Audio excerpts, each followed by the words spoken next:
What's up guys, K-Plays here. Welcome back to the 14 Days of Monster Hunter Christmas. Lucky number 7 will be the killer contraption, the mechanical menace, Chargeblade. Like yesterday, this one's another kind of toned down trailer, but if Longsword has sneaky additions, some of Chargeblade's are outright stealth mode. It took me a few watch-throughs to catch everything, admittedly. And since Chargeblade is such a complex weapon, I might have still missed a detail or two. As usual, feel free to point me towards anything I might have slipped by. Before we get to the new toys they've shown us for Chargeblade, we need to talk about something else they showed us. This armor set and weapon. See, unlike some of the past info cycles for Monster Hunter games, Capcom's been playing their cards pretty close to the chest when it comes to monster rosters so far. Of course, the trailer that drops on opening day of Gamescom, it made me eat those words and reveal like 5 new monsters, which I'd be totally fine with. I'm trying to jinx it on purpose here. But so far, we're no closer to knowing any of the newer returning faces than we have been after they revealed Valahara. Every showcase punching bag has been the same 3 monsters. All the armor sets have been basic material gear, or if they are for monster parts, they're ones we already seen. Until now that is, with this beautiful rose theme gear. Flowers and vines making up the guard, thorns on the sword, a rose theme all over the armor set, and spiderwebs on the shield. One of these things is clearly not like the others, and it's something that has me excited because spiderwebs could mean a spider monster.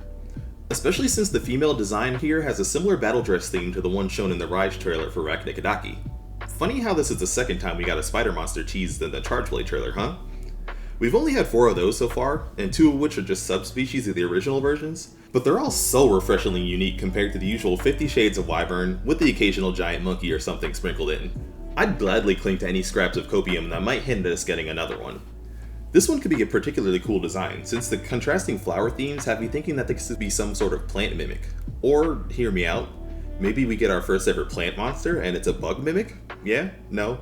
Sorry, pre-release theorizing makes me a little crazy sometimes. Enough of the tinfoil hat ramblings though, let's talk Chargeblade details. Like I said earlier, this was another subtle trailer. There are definitely changes, but they go by very quickly. For example, take this new UI. Oh, hey, this gives us some new useful info, doesn't it? I'm not salty, you're salty. But we see that the indicators for charging every part of the Chargeblade are now on the screen all at once. The files, the sword, axe, and shield. Before, certain icons would either disappear or show up only when you had activated them, or in the case of Rise and Sunbreak, only when you had the specific switch kill for sword and axe.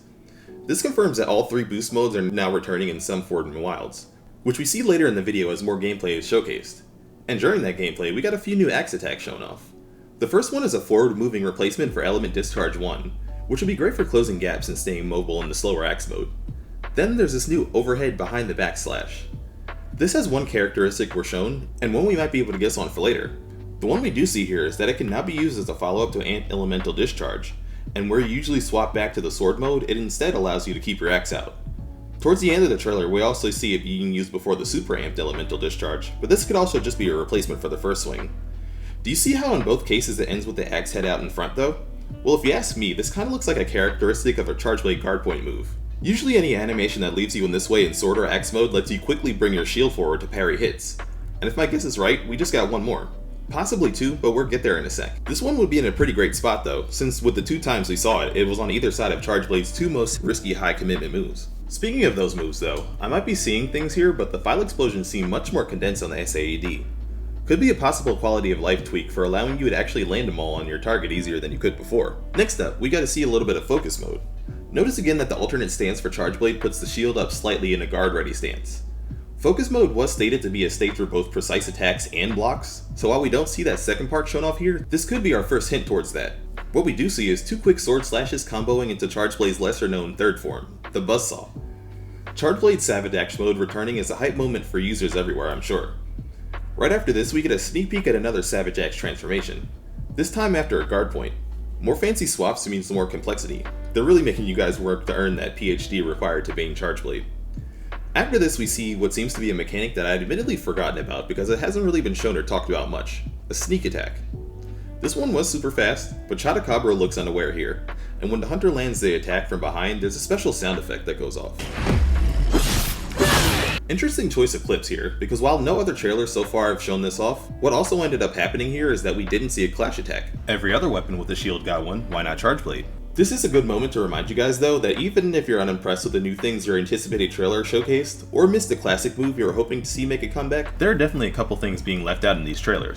I mean, for all we know, they could be hiding the energy blade in their back pocket, and Sword and Shield users might not have to cry if oils don't get shown again for the 10th time since Generations. A minute plus or minus a few seconds really only gives Capcom but so much room to cram everything into. But speaking of which, that's about everything we've seen crammed into this one though. You guys know the deal by now. Start up a chat about how you're feeling about this reveal down in the comments and let me know if I miss anything. And until next time, this has been another Cave Plays and I hope you enjoy the rest of your day.